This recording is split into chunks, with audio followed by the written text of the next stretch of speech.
श्रीगणेशाय नमः। ॐ श्रीगणेशाय नमः। Bonjour à tous. Bon, je suis désolée, à chaque fois c'est un peu le brouillard quand vous voyez une vidéo de moi, mais bon, chez moi c'est vraiment super petit et c'est pas toujours évident de trouver un espace où je vais être tranquille un moment, même si je demande à avoir ce petit moment de tranquillité. Donc du coup là je suis dans ma chambre, c'est encore plus petit que d'habitude, mais j'avais envie de partager avec vous quelque chose qui est, on va dire, le fruit d'une réflexion et d'une étude, puisque pendant ce confinement, bon, on fait tous plein de choses. Moi je pratique pas mal pour moi, et puis je lis, je relis des cours, je relis mes cours d'anatomie. Et puis j'avais à cœur de partager avec vous une vidéo qui va être un petit peu plus spirituelle peut-être, puisqu'elle a trait aux 8 branches du yoga. Elle sera un petit peu plus axée sur ça, mais ça vous amènera une réflexion dans votre pratique. Et aujourd'hui, je voulais vous parler donc des yamas. Je vous en avais déjà un petit peu parlé. Il y en a 5. Ils font partie donc des 8 branches du yoga, puisqu'on a donc les yamas, les niyamas. Yama, c'est comportement avec les autres. Niyama, c'est comment on se comporte avec soi-même. Ensuite, vous avez les asanas, les postures, les pranayama, la respiration, pratyahara, le retrait des sens. Alors, c'est pas du tout je ne me sens plus du tout, je sens plus rien de toutes mes émotions, etc. Non, au contraire, je les ressens. Je ressens toutes mes émotions, tout ce qui fait que j'ai 5 sens et je les utilise, mais je les canalise en fait. Voilà, ça serait plus l'idée de ça, Pratyahara. Ensuite, il y a Dharana, c'est la concentration.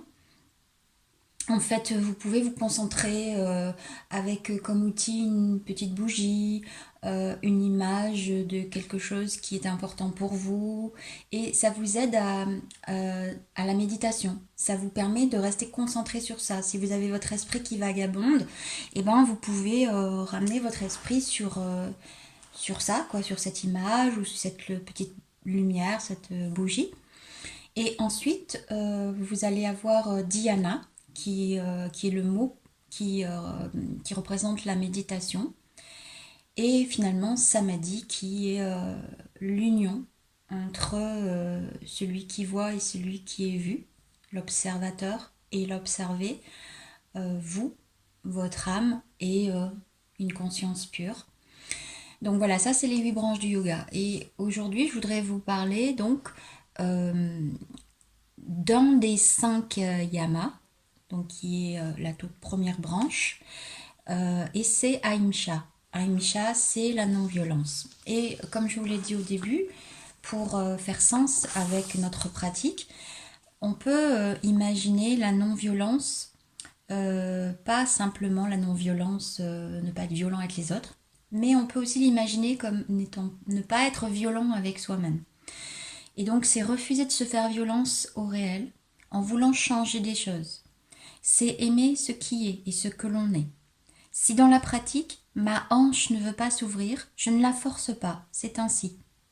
Ou bien si je vis une relation compliquée, me crisper face à l'autre ne facilitera pas notre échange. Je dois trouver une autre solution. L'objectif est de traverser les difficultés avec plus de lâcher-prise.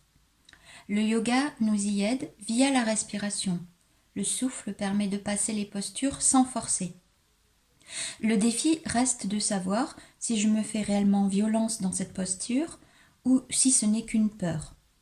Dans la pratique du yoga, ce doute justifie la présence du guide qui nous aide à trouver notre justesse. Alors bien sûr, quand vous recevez un cours de yoga, c'est agréable. Effectivement, il y a ce lâcher-prise, on se laisse aller avec la voix de l'autre, on se laisse porter. Et nous, on devient simplement celui qui reçoit le cours, est à l'écoute un petit peu du son, du rythme de l'autre. Mais malgré tout, vous gardez une écoute attentive à votre souffle, à votre corps et aux postures qui vous sont demandées. Lorsque vous pratiquez chez vous tout seul, c'est votre propre rythme. C'est vous écoutez votre propre voix intérieure.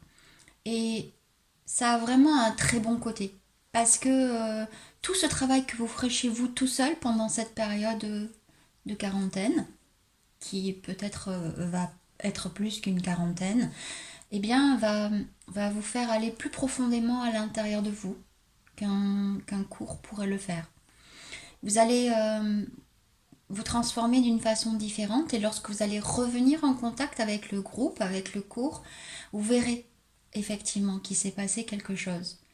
Donc pour revenir à Imcha, à la non-violence envers soi-même, voilà, essayez peut-être aujourd'hui ou dans les jours à venir, dans vos pratiques à la maison, de ne pas porter de jugement sur vos postures, sur votre pratique, et de faire simplement ce que vous avez envie. Laissez-vous porter, comme à chaque fois, par votre souffle, par votre cœur, par, euh, euh, par votre corps, et voyez où il vous amène aujourd'hui. Voyez où il vous amène au début de la séance, et voyez où il vous aura conduit à la fin de la séance. Et goûtez les postures, savourez-les, appréciez-les et faites-vous du bien. Voilà, j'espère que ce petit partage, même s'il n'y a pas eu trop de postures, vous aura interpellé, intéressé. Et puis ben moi, je pense bien à vous tous. J'ai hâte de vous retrouver. Euh, et, euh, et j'espère que vous... Et je souhaite très fort que chacun d'entre vous arrive à faire de ce moment un très beau moment. Voilà, je vous embrasse et à bientôt.